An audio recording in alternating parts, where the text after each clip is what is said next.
Taco Tuesday, just as many of you guys expected, yes, Trump has extended the U.S. and Iran ceasefire even after further peace talks have come to a standstill. Remember, Trump just a few days ago promised that he will not extend the ceasefire.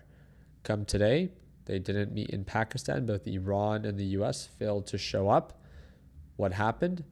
He ended up extending the peace talks. Is anyone really surprised by this? Probably not, because we saw this same type of negotiation and same type of talk, but very little walk during the trade war, during the tariff war.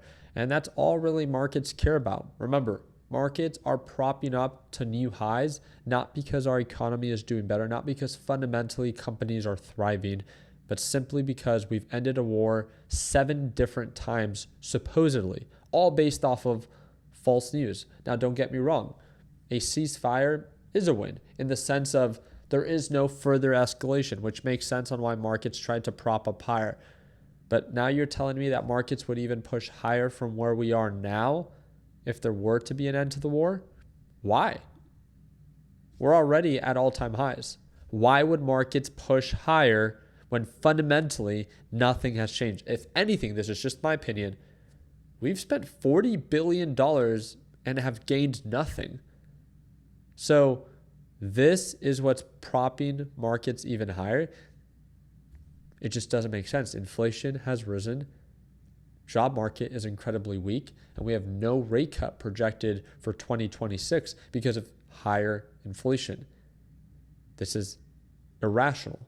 And that's what I think a lot of people are beginning to criticize, is how irrational the market is trading at these overbought levels. But guess what? Have no fear, because Tesla is here. As many of you guys know, Tesla is set to report earnings tomorrow after the markets close. That's where the fun begins. Now, again, Tesla is one of the Mag 7 companies and the most expensive Mag 7 companies. What we mean by that is it trades at the highest premium. If we pull it up very quickly, Tesla currently trades at a premium of 382 times its earnings, showing to be and proving to be the most expensive and Mag 7 company that's publicly traded. Tomorrow, again, it's set to report earnings. If you guys want, I can make a whole video on it. I can even live stream Tesla's earnings. You guys let me know down in the comment section if you guys would like to watch it together. If you would, just drop a thumbs up on this video and make sure you subscribed. But a lot of people are anticipating a terrible report. This will be, again, the full first Q1 2026 report for Tesla with no government subsidies and pretty much actually showing to see how strong consumer spending is for their electric vehicles. And I'm excited to learn more about what Elon is going to say about the Optimus robot and the robo-taxi, the dream that he's been selling Tesla investors for the past 5 to 10 years.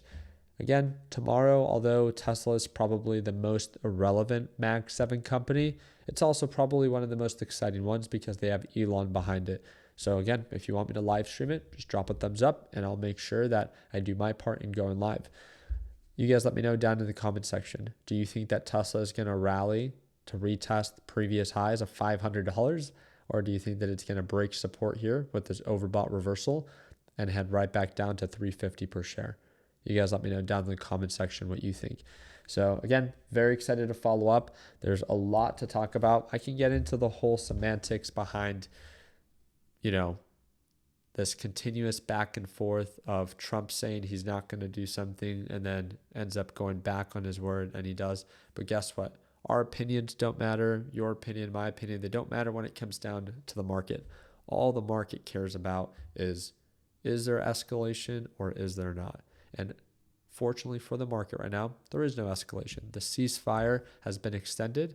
That means that they're not attacking one another. And as long as they're not attacking one another, then at least at that point, it doesn't instill fear in the market. If they do begin to attack one another, then that's where sentiment can begin to change. But again, I'll do my part in keeping you up to date.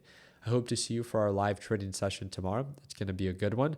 And if you ever want to tune on in, it's the second link down below. You can sign up right now and start watching me trade live as soon as tomorrow. If you have any questions about what we talked about in this video today, send me a message via Instagram. It's the best way to get in contact with me, and it's the third link in the description down below.